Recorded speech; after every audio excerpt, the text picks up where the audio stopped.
Hello guys, welcome back to our channel. My name is Sonam Chauhan. तो एक नई series में आप सभी का स्वागत है। सीरीज है इंग्लिश मीडियम के स्टूडेंट्स के लिए, यानी कि इंग्लिश मीडियम के विद्यार्थियों के लिए। अब तक हिंदी में एक क्लासेस थे, सेकंड सेमेस्टर की पूरी प्लेलिस्ट और पूरी वीडियो लेक्चर हमने हिंदी में लिए, जो कि हिंदी मीडियम के विद्यार्थियों के लिए काफ़ी महत्वपूर्ण रहे। लेकिन ये जो वाली सीरीज़ है, ये वाली जो सीरीज़ है वो है इंग्लिश के विद्यार्थियों के लिए, अंग्रेजी माध्यम के विद्यार्थियों के लिए। इतना शुद्ध हिंदी से मैंने इस वीडियो को स्टार्ट कर दिया कि क्या ही मैं बताऊं। वैसे वीडियो को लाइक और शेयर सब्सक्राइब जरूर कर देना, क्योंकि आने वाले लेक्चर्स हैं उनका नोटिफिकेशन आप तक पहुंचता रहे। तो चलिए फिर स्टार्ट करते हैं। तो जैसा कि मैंने आपको स्टार्टिंग में बताया कि किसी भी लेक्चर को स्टार्ट करने से पहले आपको इन्फॉर्मेशन होनी चाहिए उसकी सिलेबस की। सिलेबस नहीं है तो जा करके भाई पहले चेकआउट करो। सिलेबस से ही आपको थोड़ा सा आइडिया मिल जाता है कि एक्चुअल में जो टॉपिक है हमें वो कौन कौन से देखने हैं। और अगर चलो सिलेबस भी देखने के मूड में नहीं हो तो one shot video second semester की अवेलेबल है चैनल पर। थोड़ा सा स्क्रॉल करोगे आराम से मिल जाएगी आपको। थोड़ा मेहनत करने की कोशिश करो, थोड़ा मेहनत करना सीखो और पेशेंस रखो, ठीक है। और तो चलिए अब जो है लेक्चर को स्टार्ट करते हैं। तो सबसे पहले जो उसमें चैप्टर आता है, लेक्चर नंबर 1 जो हमारा वो political science, definition, nature and scope. यानी कि इसमें हम बात करेंगे जो पॉलिटिकल साइंस सब्जेक्ट है एक्चुअल में उसको कैसे डिफाइन किया गया है, और सबसे जो फेमस उसकी डेफिनेशन है वो कौन सी है। उसके नेचर के बारे में बात करेंगे कि भाई नेचर कैसे, जैसे ह्यूमन के बारे में आप लोग डिस्कस करते हो ना कि भाई इस इंसान का नेचर बहुत अच्छा है या फिर इस वाले इंसान का नेचर तो बड़ा ही ख़राब है। नेचर से आपको क्या पता लगता है? उसके बिहेव के बारे में, ठीक है। नॉर्मली नेचर भाई कि कौन कैसे बात करता है, यू नो दैट आप उससे बात करके उसके साथ टाइम स्पेंड करके ही तो आप उसके नेचर के बारे में पता लगाते हो ना। तो ऐसे ही सब्जेक्ट्स की बात होती है। जब भी आप कोई सब्जेक्ट पढ़ते हो, जब तक आप उसे नहीं पढ़ पाते, यानी कि जब तक आपने उसे स्टडी ही नहीं किया, तो आप उसके नेचर के बारे में भी नहीं पढ़ पाओगे, नहीं समझ पाओगे ना। तो ये फर्स्ट जो चैप्टर होता है, फर्स्ट जो लेक्चर होता है वो बेसिकली इसके स्कोप, मीनिंग और नेचर के बारे में डिस्कस करना होता है। तो सबसे मेन जो डेफिनेशन है वो डॉक्टर गॉर्डनर की, the study of political science begins and ends with the state. मतलब कि जो पॉलिटिकल साइंस है वो एक ऐसा सब्जेक्ट है कि जब उसकी स्टडी की जाती है उसकी स्टार्टिंग और एंडिंग दोनों ही स्टेट के साथ ख़त्म होती है। भाई शुरुआत भी स्टेट से होती है और एंडिंग भी स्टेट के साथ ख़त्म होती है। सॉरी एंडिंग भी स्टेट के साथ होती है। बिकॉज ऑफ ये जो पॉलिटिकल साइंस है इसके सराउंडिंग ही स्टेट होता है। भाई पॉपुलेशन वो स्टेट के अंदर है, ठीक है। टेरिटरी वो भी स्टेट के अंदर है। और बाकी अगर हम और भी बहुत सारी चीज़ों की बात करें, गवर्नमेंट होगी वो भी स्टेट के अंदर ही होगी। तो स्टेट से बाहर तो हम कुछ भी नहीं सोच सकते ना। आउट ऑफ स्टेट जा कर के हम कुछ भी नहीं सोच सकते। और अब बात करते हैं इसकी डिफाइन करने के क्या क्या टाइप्स हैं, डेफिनेशन किस तरीके से दी हुई है। वैसे तो डेफिनेशन की बात करें, गॉर्डनर हो गया, ब्लंशली हो गया, है ना, इन थिंकर्स ने अपने लेवल पर कुछ डेफिनेशन दी है। बट हम थोड़ा सा बेसिक डेफिनेशन के बारे में जानते हैं, जो कि 3 क्लासिफिकेशन है इसके, 3 वर्गों में इसको डिवाइड किया गया, यानी कि 3 पार्ट्स में इसको डिवाइड किया गया है। सबसे first as a study of state, यानी कि राज्य की स्टडी के रूप में। देखो पॉलिटिकल साइंस का सबसे पहला डिफाइन करने का तरीका है कि as a study of state, ये पूरे स्टेट को स्टडी करता है, ठीक है। अब स्टेट में चाहे इलेक्शन की बात है, चाहे पॉलिटिकल पॉलिसी की बात है, चाहे गवर्नमेंट पॉलिसी की बात है, चाहे पूरे एडमिनिस्ट्रेशन की बात है, होगा तो सारा स्टेट के अंदर ही ना। तो सबसे पहला क्या होता है, स्टेट को स्टडी करना। And second as a state of government, यानी कि सरकार के अध्ययन के रूप में। अब as a state of government का मतलब क्या होता है कि जो पॉलिटिकल साइंस है, बेसिक सी बात है, दूसरे नंबर पर डिफाइन किया जाता है गवर्नमेंट के लेवल पे। तो स्टेट में गवर्नमेंट की क्या इंपॉर्टेंस है ये आप और मैं अच्छी तरीके से जानते हैं। बिना गवर्नमेंट के हम क्या ही स्टेट को मतलब बैलेंस कर सकते हैं। गवर्नमेंट का अपना एक अलग एटीट्यूड होता है, ठीक है। वो कैसे राज्य को चलाना होता है, स्टेट को चलाना होता है। और एक सबसे इंपॉर्टेंट बात मैं आपको यहाँ पे बता, जब भी मैं स्टेट की बात करेंगे, जब भी मैं स्टेट वर्ड को यूज़ करेंगे, सो आपको ध्यान में रखना है हम पूरे कंट्री की बात कर रहे होते हैं। क्योंकि पॉलिटिकल साइंस की जो लैंग्वेज होती है उसमें state is not a part of province, state is completely country की बात हो रही है यहाँ पे, ठीक। क्योंकि आप ज्योग्राफी में पढ़ोगे तो स्टेट एक अलग तरीके से बिहेव करता है, और जब हम पॉलिटिकल साइंस में पढ़ते हैं तो स्टेट वर्ड एक अलग तरीके से बिहेव करता है। State it that means all, मतलब कंप्लीटली हम कंट्री की बात करें, देश की बात कर रहे हैं, ठीक है। एंड देन थर्ड पार्ट है इसका as a study of both state and government. तो जो पॉलिटिकल साइंस है बेसिकली जब हम इसको स्टडी करते हैं तो हम स्टेट और गवर्नमेंट दोनों के दोनों को पॉइंट पे रखकर यानी कि दोनों को एक तरीके से फोकस करके स्टडी किया जाता है।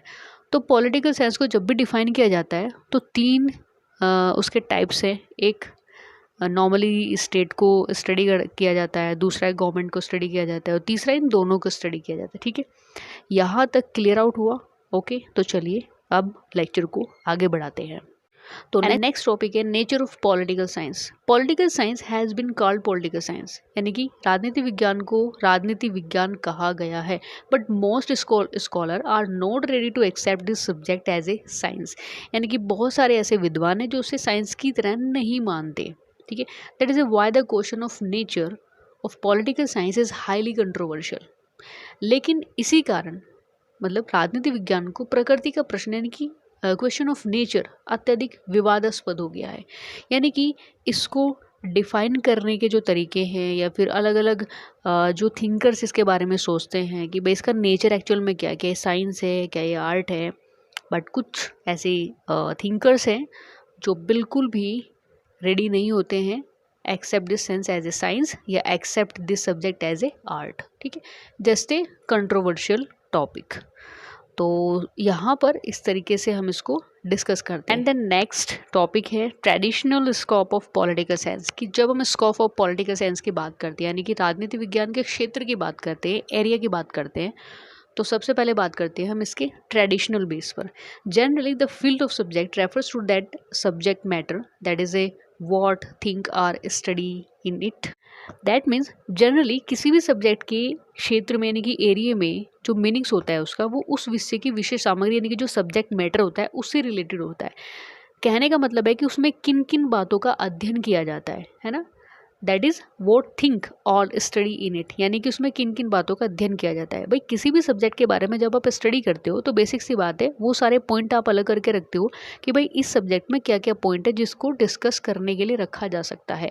जैसे फॉर एग्जाम्पल आप सपोज करो आप इकोनॉमी पढ़ रहे हो, आप बजट पढ़ोगे, आप उसमें मार्केटिंग पढ़ोगे, है ना, वो इसके एक सब्जेक्ट मैटर है। इसी तरीके से पॉलिटिकल साइंस है या इसी तरीके से बाकी के सारे सब्जेक्ट्स भी हैं जिसमें स्टडी का मेन पॉइंट या जो स्कोप होता है वो बेसिक सी बात है कि उसमें क्या क्या चीज़ें इंक्लूडेड है।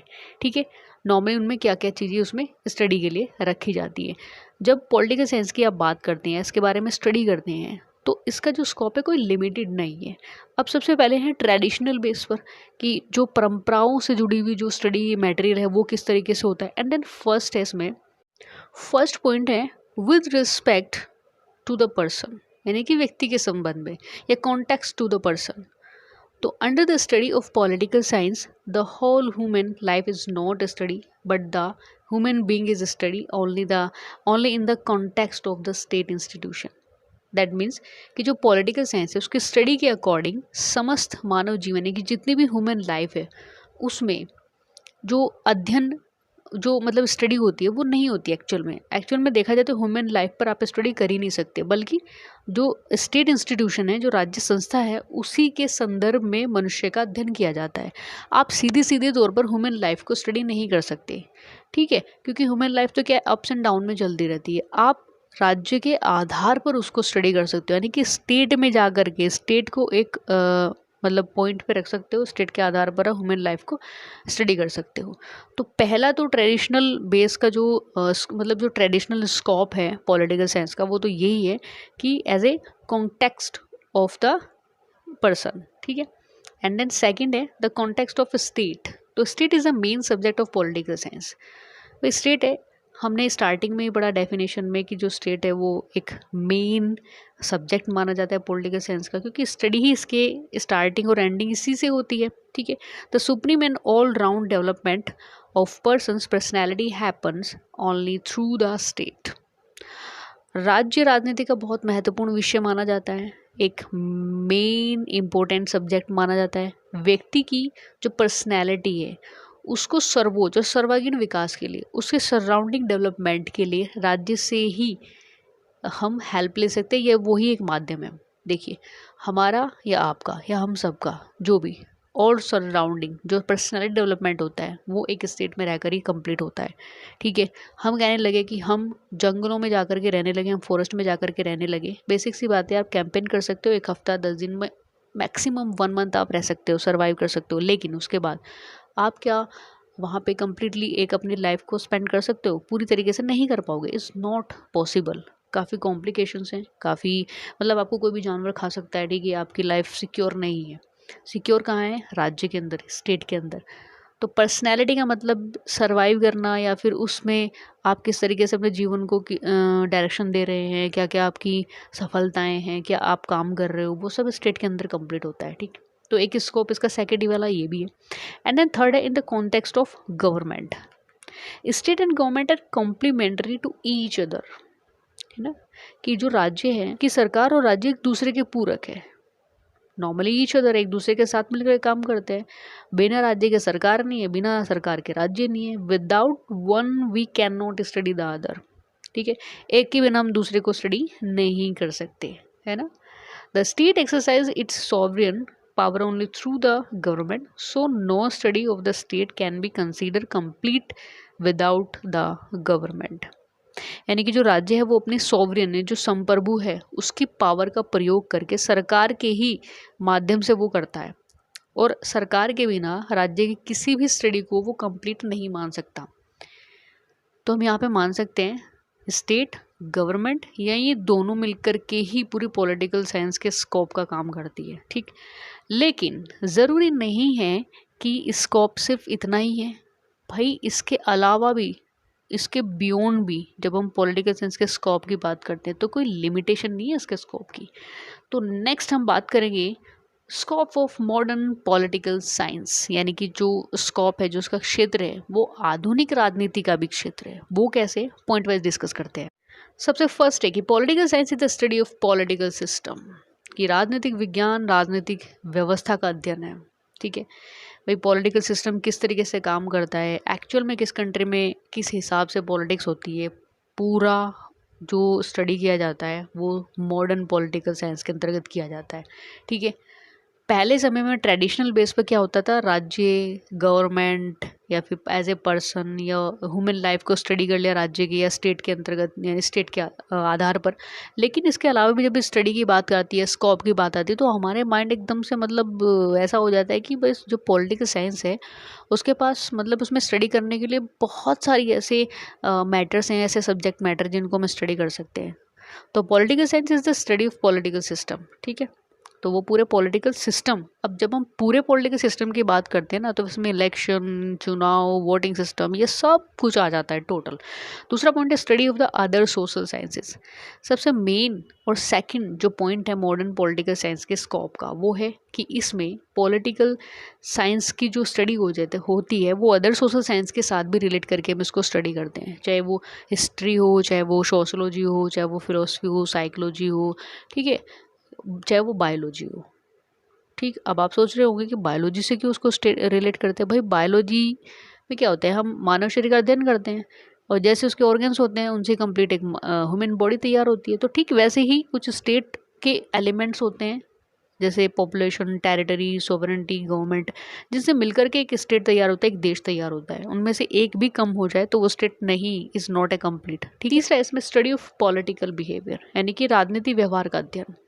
अब पॉलिटिकल का बिहेवियर कैसे है, कैसे वो बिहेव करता है, कैसे वो सिचुएशंस क्रिएट करता है, एक स्टेट में पॉलिटिकल बिहेवियर कैसा होना चाहिए, उसके सिस्टमैटिक चीज़ें कैसी होनी चाहिए, वो कैसे इलेक्शंस वहाँ पे ऑर्गेनाइज कराता है, कैसे वहाँ पे पॉलिटिक्स होती है, कैसे वहाँ पे पॉलिसी क्रिएट होती है, दैट्स ए पॉलिटिकल बिहेवियर। और इसमें मेन टारगेट होता है ह्यूमन बिहेव को टारगेट करके उसको स्टडी करना, कि ह्यूमन जो इंसान है वो अपने माइंड में किसी भी पॉलिटिकल सिस्टम को लेकर के, किसी भी लीडर को लेकर, किसी भी गवर्नमेंट को लेकर के वो क्या सोच रहा होता है। तो ये कंप्लीटली बहुत सारी ऐसी चीज़ें इसके अंतर्गत आती है, ठीक है। एंड देन नेक्स्ट और लास्ट पॉइंट है इसका study of authority and state power. कहने का मतलब ये है कि सत्ता, राज्य शक्ति का अध्ययन। अब बेसिक सी बात है, जब हम पॉलिटिकल साइंस में किसी स्टेट की स्टडी करते हैं, मॉडर्न स्टडी होती है, या फिर उसके स्कोप की बात होती है, तो सत्ता यानी कि पावर, अथॉरिटी की बात होगी, ठीक है। तो उसमें स्टडी की जाती है कि अथॉरिटी क्या है, पावर क्या है। तो ये दोनों एक दूसरे से रिलेट करती हैं, एक दूसरे के साथ जुड़ी हुई है। भाई बिना अथॉरिटी के आप पावर यूज़ नहीं करते, बिना पावर के आप अथॉरिटी को कैसे यूज़ करेंगे। मैंने किसी काम के लिए आपको अथॉरिटी दे दी, लेकिन उस काम की आपके पास तो पावर ही नहीं है, आप कैसे काम करोगे। और ऐसे ही उल्टा हो सकता है, मैंने किसी काम की आपको पावर दे रखी है, ठीक है, आप सबसे कहते फिर रहे हो कि मेरे पास तो ये काम करने की पावर है, बट उस काम को एक्चुअल में इम्प्लीमेंट करने की आपके पास कोई अथॉरिटी नहीं है, तो कैसे करोगे? तो आई थिंक सो एक छोटा सा लेक्चर है, स्टार्ट की है थोड़ी सी टूटी फूटी इंग्लिश के साथ में। आई होप सो ये आपको पसंद आया होगा, और इंग्लिश मीडियम के जितने भी विद्यार्थी हैं, जितने भी स्टूडेंट हैं, उनको इस लेक्चर से या इस लेक्चर सीरीज से काफ़ी ज़्यादा हेल्प मिलेगी। आई होप सो कि आपके जब भी एग्जाम होंगे उससे पहले पहले कुछ लेक्चर्स तो देखो कंप्लीट हो ही जाए, और कोशिश करेंगे इसकी one shot video in English में कंप्लीट कराने की। लाइक शेयर सब्सक्राइब ज़रूर करो, यही हमारे लिए एक लाइक, एक वीडियो पे एक लाइक मिल जाता है ना स्टार्टिंग का, भाई वहाँ से दिन शुरू हो जाता है फिर। ठीक है, तो मिलते हैं नेक्स्ट इन्फॉर्मेशन के साथ में नेक्स्ट लेक्चर में, तब तक के लिए जय हिंद जय भारत।